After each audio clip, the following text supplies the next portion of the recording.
దేవానికి స్తోత్రంలో అందరికీ కూడా ప్రభు నామంలో వందనాలు చెల్లిస్తున్నాను.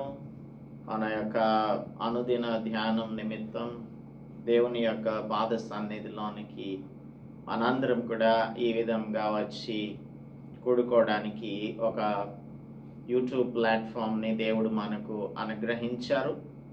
అందును బట్టి దేవునికి కృతజ్ఞతాస్తుతులు చెల్లించుచున్నాము. దైవవాక్య ధ్యానం నాకు మీరందరూ కూడా సిద్ధంగా ఉన్నారని నమ్ముచున్నాము. ఈరోజు మనం కాన్సెక్రేషన్ ఆఫ్ ద ప్రీస్ట్స్, ఈ యాజకుల యొక్క ప్రతిష్ట కార్యక్రమం నిర్గమకాండం గ్రంథం 29వ అధ్యాయంలో రాయబడి ఉంది. మనమందరం కూడా ఆయనకు యాజకులంగా ఉన్నాము గనక అకార్డింగ్ టు ఫస్ట్ పీటర్ ప్రకారం మనం యాజకులుగా చేయబడ్డాము. అందునిమిత్తం కాన్సెక్రేషన్ అనేది అహరోను వారి కుమారులకు మాత్రమే కాదు, ప్రతి ఒక్క విశ్వాసి కూడా తనను తాను దేవుని కోసం ప్రతిష్ఠించుకోవడం అనేది చాలా ప్రాముఖ్యమైన అంశం. So we are going to meditate that this morning. So let's pray and ask for the guidance of the Holy Spirit. పరిశుద్ధుడా, మా ప్రియ ప్రభువా, మా రక్షక, మరి యొక్క సూర్యోదయమును మేము చూచే భాగ్యం మాకు మా ప్రియులకు అనుగ్రహించి మమ్మలను బ్రతికింపచేసే మీ పరిశుద్ధ వాక్యమును ఈ ఉదయకాలం అందు ధ్యానించే భాగ్యము అనుగ్రహించినందుకు స్తుతులు చెల్లిస్తూ, ప్రభువా, మమ్మలను సర్వసత్యంలోనికి నడిపించు పరిశుద్ధాత్మని యొక్క సహాయమును మాకు అనుగ్రహించమని క్రీస్తు యేసు పరిశుద్ధ నామములో ప్రార్థిస్తున్నాము తండ్రి. ఆమేన్. Thank you for being with us this morning, and it is indeed a privilege for us to have you on this video episode, meditating the word of God from the book of Exodus. 29వ అధ్యాయం అంతా కూడా మనం let us see the thematic echoes of this chapter. ఈ chapter అంతా కూడా మనకు several థీమ్స్ని మన ముందుకు తీసుకొని వస్తుంది. అది అహరోను తన యొక్క కుమారులను ప్రతిష్ఠించి దేవుని సేవ కొరకు పరిశుద్ధపరిచి నిర్దిష్టమైన ఆచారాలు విధానాలు పాటించాలి అని ప్రకటిస్తూ ఉన్నారు దేవుడు. కనుక వారిని సిద్ధపరిచి వారిని ప్రతిష్ఠ చేయాలి అని చెప్తున్నాడు. వారు నాకు యాజకులగునట్లు వారిని ప్రతిష్ఠించుటకు నీవు వారికి చేయవలసిన కార్యమేదనగా అని చెప్తూ ఇందులో మనకు అనేకమైన అంశాలను రాస్తూ ఉన్నాడు. మనకు చాలాసార్లు we don't understand the typological foreshadowing of the ultimate high priest, Christ Jesus, who has once for all shed his blood for us and made the atonement for the sin of the whole mankind. ప్రతి పాత నిబంధన వాక్యంలోనూ ప్రతి స్క్రిప్చర్లో కూడా మనం చూసేది యేసు క్రీస్తు ప్రభువునే. ఎక్కడైనా సరే యేసు క్రీస్తు ప్రభువునే సాదృశ్యంగా చూపిస్తున్నారు. This is what we call the typological foreshadowing of Christ Jesus.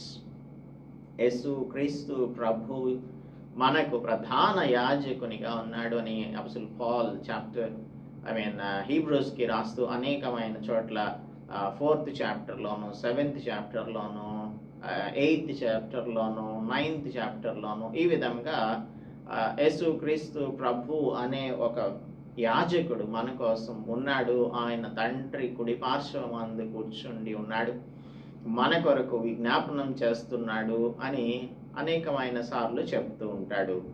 So ఈ చాప్టర్ యొక్క ప్రాముఖ్యత ఏంటి అని అంటే, ఈ కాన్సెక్రేషన్ ప్రక్రియలో బలి అర్పణ అనేది సాక్రిఫైసింగ్ ది యానిమల్స్, ఒక బుల్ని 2 ర్యామ్స్ని, ఒక కోడెను 2 పొట్టేళ్లను తీసుకొని సిన్ ఆఫరింగ్ కింద అర్పించాలి అని చెప్తూ ఉన్నారు కదా. ఇదేంటంటే ఈ కాన్సెక్రేషన్ ప్రక్రియలో ఈ బలి అర్పణ కోసం వివరణాత్మకమైన సూచనలను మనకు దేవుడు ఇస్తూ ఉన్నాడు. It talks about the atonement, ప్రాయశ్చిత్తం, ప్యూరిటీ, పవిత్రత, డెడికేషన్, అంకిత భావం. ఇవన్నీ కూడా ఎంఫసైజ్ చేసేది ఏంటంటే we need to be pure, పరిశుద్ధంగా ఉండాలి. We have to strictly adhere to the instructions and the prerequisites for divine sacrifice. దేవుని బిడ్డలంగా మనం ఉండాలంటే if they have to be the priests, they have to have these things in their life. They have to follow these prerequisites అని ఎలా అయితే చెప్తున్నారో అలాగా దేవుని యొక్క బిడ్డలంగా మనం ఈ లోకంలో జీవించడం కోసం ఏమేమి ప్రీరెక్విజిట్స్ ఉండాలి, తర్వాత దేవుని యొక్క మాటలను మనం ఎంత సీరియస్గా తీసుకోవాలి అనే విషయాలు ఈ చాప్టర్ మనకు తెలియజేస్తుంది. పరిశుద్ధత, and also God considers sin as a very serious matter. Kabatti he regards sin as a serious matter, and that is the reason why we have to confess our sins and make a reconciliation with God the Father. దేవునితో మనకు ఎల్లప్పుడూ కూడా ఆ reconciliation కావాలి అంటే ఆయనతో మనం సత్సంబంధం కలిగి ఉండాలి అనేది. And the lord also wants to dwell among us. అందుకే పరిశుద్ధాత్ముడు మనలోనికి వచ్చి నివాసం చేయడానికి కావలసినటువంటి స్ట్రిక్ట్ ప్యూరిటీ కావాలి, తర్వాత సీరియస్నెస్ ఆఫ్ సిన్ ఉండాలి. ఇవన్నీ కూడా మనం పాటించాలి అని మనకు తెలియజేస్తున్నాయి. ఒక అన్బ్లెమిష్డ్ యానిమల్ని, కళంకం లేని ఒక కోడెదూడను, కళంకం లేని 2 పొటేళ్లను అని అంటున్నాడు కదా. These are the ingredients of the sacrifice. ఈ ఇంగ్రీడియంట్స్లో ఒక కోడెను, 2 పొటేళ్లను, కళంకం లేని అన్బ్లెమిష్డ్ ర్యామ్ కావాలి అని అంటున్నాడు, ఆర్ అన్బ్లెమిష్డ్ ల్యాంబ్స్ కావాలి. ఇవి యేసుక్రీస్తు ప్రభువుని జాన్ ఏం చెప్తున్నాడు అని అంటే, జాన్ ద బ్యాప్టిస్ట్ యోహాను సువార్త 9వ అధ్యాయం 9వ వచనంలో behold the lamb of God who takes away the sin of the world అని చెప్తున్నాడు. ఇదిగో దేవుని గొర్రెపిల్ల, లోక పాపములను మోసుకొని పోవు దేవుని గొర్రెపిల్ల. సో ఆ సాదృశ్యమే ఇక్కడ మనకు కళంకం లేని పొట్టేళ్లను దేవుని కొరకు అర్పించడాన్ని మనకు it is shown as a four shadow of Christ Jesus. ఆ తర్వాత ప్రీస్ట్హుడ్ అనేది ఆరోన్కి తర్వాత ఆయన యొక్క కుమారులకు కూడా దేవుడు అనుగ్రహించారు. So here also we have already meditated that if Aaron, అహరోను గురించి మనకు బాగా తెలుసు. అహరోను ఇజ్రాయేలీలను మిస్లీడ్ చేసినటువంటి వాడు. ఇంకా మనం దానిని చూడలేదు కానీ he is the one who misguided the Israelites, making them worship the golden calf. ఆ బంగారపు దూడను తయారు చేసి ఇజ్రాయేలీలందరూ కూడా దాన్ని వర్షిప్ చేయడానికి కారకుడైనటువంటి అహరోను వంటి వాడే ప్రీస్ట్గా దేవుడు ఎన్నుకున్నారు. అంటే he doesn't look at all these things. ఆయన మనలను క్షమించినప్పుడు మన పాపమంతా కూడా ఆయన సంపూర్ణంగా తీసివేస్తాడు, మరెన్నడు కూడా దానిని జ్ఞాపకం చేసుకోడు. అలాగనే మనలను కూడా ఆయన తన యొక్క ప్రీస్ట్స్గా చేసుకున్నారు అని 1 Peter chapter 2 verse 5 verse 9లో మనం చదువుకున్నాం కదా.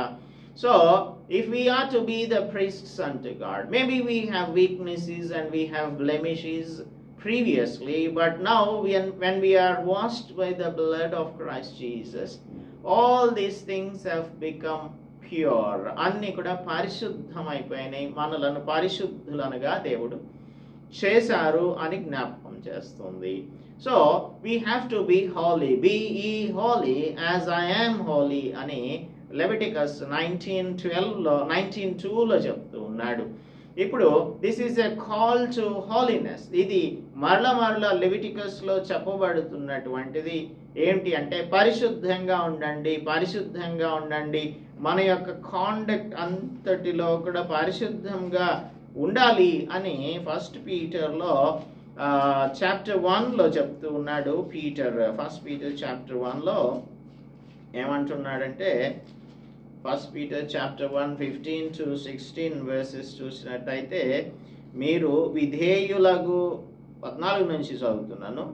నేను పరిశుద్ధుడనై ఉన్నాను కనుక మీరును పరిశుద్ధులై ఉండుడి అని వ్రాయబడి ఉన్నది. కాగా మీరు విధేయులకు పిల్లలై మీ పూర్వపు అజ్ఞాన దశలో మీకుండిన ఆశలను అనుసరించి ప్రవర్తింపక, మిమ్మల్ని పిలిచిన వాడు పరిశుద్ధుడై ఉన్న ప్రకారం మీరును సమస్త ప్రవర్తనయందు పరిశుద్ధులై ఉండుడి. బీ ఈ Holi in all your conduct అని చెప్తున్నాడు. Peter is quoting from Leviticus chapter 11 verse 44లో నుంచి కోట్ చేస్తూ దానిని కొంచెం ఎక్స్ప్లెయిన్ చేసి చెప్తూ ఉన్నాడు. So holiness is very important when we are approaching God. ప్రతిసారి కూడా ఆయన సన్నిధిలోనికి వచ్చినప్పుడు పరిశుద్ధత కలిగిన వారంగా మాత్రమే ఆయన యొద్దకు రావాలి. Unless we are holy we cannot go to the presence of the holy God. అలాగనే when we also see the presence of holy God with us. ఎప్పుడైతే ఈ కాన్సెక్రేషన్ జరుగుతుందో మనకు విశ్వాసులలో పరిశుద్ధాత్మను నివసించడానికి ఒక పూర్వగామిగా ఉంటుంది అని మనకు తెలియజేస్తుంది. If we see 1 Corinthians chapter 3 verse 16, కొరింథీయులకు రాసిన మొదటి పత్రిక 3వ అధ్యాయం 16వ వచనంలో ఏమనుందంటే, మీరు దేవుని ఆలయమై ఉన్నారనియు దేవుని ఆత్మ మీలో నివసించుచున్నాడనియు మీరు ఎరుగరా? ఎవడైనను దేవుని ఆలయమును పాడు చేసిన ఎడల దేవుడు వానిని పాడు చేయను. దేవుని ఆలయం పరిశుద్ధమై ఉన్నది. ఆ ఆలయం ఎవరో? మనమే. We are his temple. మీరు ఆ ఆలయమై ఉన్నారు, అందుకనే మనలను మనము మోసపుచ్చుకోకూడదు అని అపొస్తలుడు పౌల్ తెలియజేస్తూ ఉన్నాడు. సో దేవుడు తన ప్రజల మధ్యన సాన్నిహిత్యంను కలిగి జీవించడాన్ని గురించి మనకు తెలియజేస్తుంది ఈ సాక్రిఫిషియల్ సిస్టమ్ అంతా కూడా.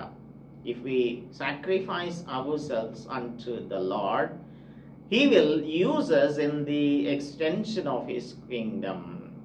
అందుకే మన నిమిత్తమై యేసు ప్రభువు ఈ లోకంలోనికి వచ్చి తనను తాను మన కొరకు అర్పించుకున్నాడు. ఆయన మన కొరకు శరీరధారి అయి వచ్చాడు. 1:14 యోహాను సువార్తలో ఆ వాక్యం శరీరధారి అయి కృపాసత్య సంపూర్ణుడిగా మన మధ్య నివసించెను. He lived among us అని అంటున్నాడు. So the Lord God wants to live in us now. పరిశుద్ధాత్మ దేవుని రూపంలో మనలో దేవుడు వచ్చి నివసించడానికి యోగ్యమైనటువంటి ఆలయములనుగా మనలను ఆయన చేసుకున్నారు. So as we are his temple, we have to see that holiness is maintained. తర్వాత మనకు ఇందులో కనిపించేటువంటివి అనాయింటింగ్ ఆయిల్ ఉంటుంది. కాబట్టి ఇది పరిశుద్ధాత్మని యొక్క సాదృశ్యంగా ఉంటుంది. డైలీ ఆఫరింగ్స్ ఉంటాయి 38 నుంచి 42 వచనాల వరకు. ఈ డైలీ ఆఫరింగ్స్ అనుదిన బలి కార్యక్రమం ఇదేంటంటే it is the resemblance of the daily prayer and devotion in our lives. మన యొక్క జీవితంలో దేవునికి ఎల్లప్పుడూ కూడా కృతజ్ఞతాస్తుతులు చెల్లించే వారంగా ఉండాలి అని తెస్సలోనికైలకు రాస్తున్నప్పుడు 5వ అధ్యాయం 17వ వచనంలో అపొస్తలుడు పౌల్ అంటూ ఉన్నాడు. 5:17లో ఏమంటున్నాడంటే, ఇలాగు ప్రతి విషయమందును 16 నుంచి ప్రతి విషయమందును కృతజ్ఞతాస్తుతులు చెల్లించుడి, ఇలాగు చేయుట యేసుక్రీస్తునందు మీ విషయంలో దేవుని చిత్తము అని అంటున్నాడు. So as we are the children of God, we have to go into his presence every day. ఎడతెగక ప్రార్థన చేస్తూ ఆయనకు కృతజ్ఞతాస్తుతులు చెల్లిస్తూ ఆయన మన పట్ల ఉన్నటువంటి చిత్తమును మనము చేయునట్లుగా ఆయనకు సమర్పించుకోవాలి అని తెలియజేస్తాయి ఈ డైలీ ఆఫరింగ్స్. అందుకని మనం రక్షింపబడిన తర్వాత మనం దేవుని బిడ్డలంగా ఉన్నాం గనక దేవునితో సహవాసం లేకుండా ఏ రోజు ఏ క్షణము కూడా మన జీవితంలో ఉండకూడదు. ఒకవేళ ఎప్పుడైనా సరే మనం దేవునికి దూరము అయిపోయినట్లయితే, దూరంగా అయిపోతే, అది it means that we have lost the fellowship with God and we will not be able to live for the glory of the lord. కాబట్టి దానిని జాగ్రత్తగా మనం ఆయన కొరకు జీవించేటప్పుడు ఆయనతో ఎల్లప్పుడూ సహవాసం కలిగిన వారంగా ఉండాలి. ఆ తర్వాత we see the blood on the altar. ఇదంతా కూడా ఏంటి, what is this bloody thing? అంతా కూడా రక్తం చిందించడం. ఇదంతా కూడా చూడడానికి చాలా యాక్సెప్టబుల్గా లేదు అని చాలామంది అనుకుంటూ ఉంటారు. మీ దేవుడికి బాగా బలులు అర్పించాలా ఏంటి ఇదంతా కూడా అని చెప్పి అనుకుంటూ ఉంటారు. ఇదేంటంటే it shows that man kind has become rotten because of sin. పరిశుద్ధుడైన దేవుని యొక్క సన్నిధిలోనికి మనం చేరడానికి మన పాపం అంతటిని కూడా, అసహ్యమైన పాపం అంతటిని బయట విడిచిపెట్టేసి రావాలి. అందుకనే ఆ ఆల్టర్ని బయట బిల్డ్ చేయించాడు, బలిపీఠాన్ని చేయించారు దేవుడు. అక్కడంతా కూడా బ్లడ్ సాక్రిఫైసెస్ చేసినప్పుడు then we understand that the filthy sin is left there. అక్కడ విడిచిపెట్టేసిన తర్వాత అక్కడి నుంచి మనం లోనికి, అనగా దేవుని యొక్క మందిరంలోనికి ప్రవేశిస్తాము. అక్కడ పరిశుద్ధ స్థలం, అతి పరిశుద్ధ స్థలం ఉంటాయి. వీటి యొక్క సాదృశ్యాలను మనం ముందుగానే ధ్యానం చేశాం. కాబట్టి whenever we see this blood on the altar, ఇక్కడ మనం చదువుకుంటున్నటువంటి బలిపీఠం మీద కోడెల రక్తం, దూడల ల్యాంబ్స్ యొక్క రక్తాన్ని, ర్యామ్స్ యొక్క రక్తాన్ని చూసినప్పుడు that should remind us that Christ Jesus has sacrificed his blood, his life unto us. మన కోసం తన యొక్క ప్రాణాన్ని అర్పించారన్న సంగతి. When he was crucified, యేసు ప్రభువును సిలువ వేసినప్పుడు ఆయన చూడడానికి అస్సలు ఏమాత్రం కూడా సొగసు లేదు అని యెషయా గ్రంథం 53వ అధ్యాయం మనకు స్వరూపమైనను, తర్వాత 53 వర్స్ చూస్తే సొగసైనను లేదు అని రాయబడి ఉంటుంది. ఆయనకు స్వరూపమైనను సొగసైనను లేదు అనేటువంటిది ఇక్కడ రాయబడి ఉన్నది. 53వ అధ్యాయంలో 2వ వచనం చదువుతున్నాను. లేత మొక్క వలెను, ఎండిన భూమిలో మొలిచిన మొక్క వలెను అతడు ఆయన ఎదుట పెరిగెను. అతనికి స్వరూపమైనను సొగసైనను లేదు. మనం అతని చూచి అపేక్షించున్నట్లుగా అతని యందు స్వరూపము లేదు. అతడు తృణీకరింపబడిన వాడాయను, మనుషుల వలన విసర్జింపబడిన వాడును, వ్యసనాక్రాంతుడుగాను, వ్యాధిని అనుభవించిన వాడుగాను, మనుష్యులు చూడనొల్లని వాడిగాను ఉన్నారు యేసు ప్రభువుని గురించి రాయబడి ఉంది. So people don't want to see the blood. ఇదేంటి ఇదంతా, యానిమల్స్ని చంపేసి బ్లడ్ అంతా రాయడం ఏంటి, దాని మీద బలిపీఠం మీద పెట్టడం ఏంటి, అవన్నిటిని కూడా కాల్చాలి అని, ఇదంతా కూడా చూస్తూ ఉంటే ఎంత భయంకరంగా ఉంటుందా అని అనిపిస్తుంది. అవును, దేవుడు మన కొరకు ప్రాయశ్చిత్త కార్యమును చేసినప్పుడు అంతే భయంకరమైన పరిస్థితులలో ఆయన మన కొరకు చనిపోయారు. కాబట్టి మన పాపములను పరిహరించడానికి పాపం లేని యేసుక్రీస్తు ప్రభువు ఈ విధంగా చనిపోయినప్పుడు అదంతా కూడా జ్ఞాపకం చేసుకుంటే మనం మరలా పాపం జోలికి వెళ్ళం. అది మనకు తెలియపరచడానికి ఇదంతా కూడా ఈ consecration process, blood on the altar, daily offerings, anointing of the oil, తర్వాత ఇంగ్రీడియంట్స్, ఇవన్నీ కూడా మనకు స్పష్టంగా దేవుడు వ్రాయించి ఉంచారు. కనుక ఈ చాప్టర్ని మనం చదివినప్పుడు మనం గుర్తుంచుకోవాల్సిన విషయాలు ఏంటంటే, this sacrificial system reminds us of Christ Jesus, and it talks about the holiness, and it also tells us how serious it is, how serious sin is in the sight of God, and there is a provision. Christ Jesus is the provision that is made by God to make an atonement for our sin. మన పాపం కోసం ప్రాయశ్చిత్తం చేయడానికి యేసు ప్రభువును ఆయన మన కోసం ఈ లోకంలోనికి పంపించారు. కనుక ఆయన చేసిన పాప ప్రాయశ్చిత్త కార్యాన్ని మనం అంగీకరించినప్పుడు ఆయన యొక్క రక్తంలో కడగబడి ప్రతిష్ఠించబడతాము. ఆయన కొరకు అంకిత భావం కలిగిన బిడ్డలంగా, నీతిమంతులంగా ఈ లోకంలో జీవించుట ద్వారా దేవుడు మనల్ని ఎందు నిమిత్తమైతే ఈ లోకంలో జన్మింపచేశారో దాని యొక్క సార్థకతను కలిగిన వారంగా జీవించవలసి ఉంటుంది అని ఈ థీమ్స్ అన్నింటినీ కూడా ఈ అధ్యాయంలో దేవుడు వ్రాయించి ఉంచాడు. దీని యొక్క డీటెయిల్స్ని మనం రేపటి దినమందు ధ్యానం చేద్దాం. Let us pray. పరిశుద్ధుడా, మా ప్రియ ప్రభువా, మా దేవా, మా రక్షక, ఈ కాన్సిక్రేషన్ ఆఫ్ ప్రీస్ట్స్ని గురించినటువంటి చాప్టర్ యొక్క అవుట్లైన్ని మేము ఓవర్వ్యూని ఈ దినమున ధ్యానం చేయడానికి కృప చూపించినందుకై మీకు వందనాలు చెల్లిస్తున్నాం. The foreshadowing of Christ Jesus and in each and everything that is used in the sacrificial system. ఈ బలి అర్పణ కార్యక్రమంలో, తర్వాత ప్రతిష్ఠ కార్యక్రమంలో మేము చూచేటువంటి ప్రతిదానికి కూడా ఆత్మీయ అర్థం ఉన్నదన్న సంగతిని మాకు తెలియచేసినందుకు మీకు స్తోత్రం చెల్లిస్తున్నాం. యేసు క్రీస్తు ప్రభువు స్వరూపమైనను సొగసైనను లేని వానిగాను, మానవులు చూడనొల్లని వానిగాను మీరు చేయడానికి కారణం మా పాపమే అన్న సంగతిని జ్ఞాపకం ఉంచుకొని, అటువంటి అసహ్యమైన పాపం జోలికి మరలా వెళ్లకుండా అతి పరిశుద్ధులంగా, నీతిమంతులంగా, యథార్థవంతులంగా జీవించుట మీ చిత్తం అన్న సంగతిని మాకు తెలియచేశారు. మీకు వందనములు చెల్లిస్తున్నాము.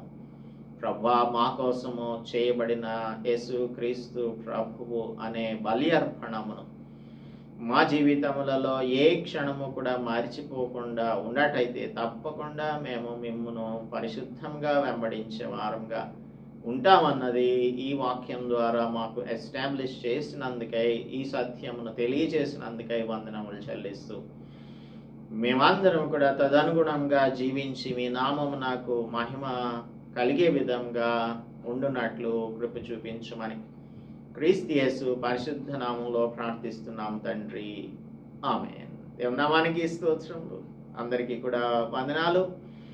దేవుడు మనకు సెట్ చేసినటువంటి స్టాండర్డ్స్, ప్రీ రిక్విజిట్స్కి అనుగుణంగా మన యొక్క జీవితంలో అలైన్ చేసుకొని జీవించినట్లయితే యేసుక్రీస్తు ప్రభు మన కొరకు చేసిన సాక్రిఫైస్కి ఒక అర్థం మనం కలుగజేసిన వారంగా మన జీవితాలు ఉంటాయి. కాబట్టి ఆ విధంగా మన జీవితములు ఉండునట్లు దేవుడు మనందరికీ కూడా సహాయం చేయనుగాక.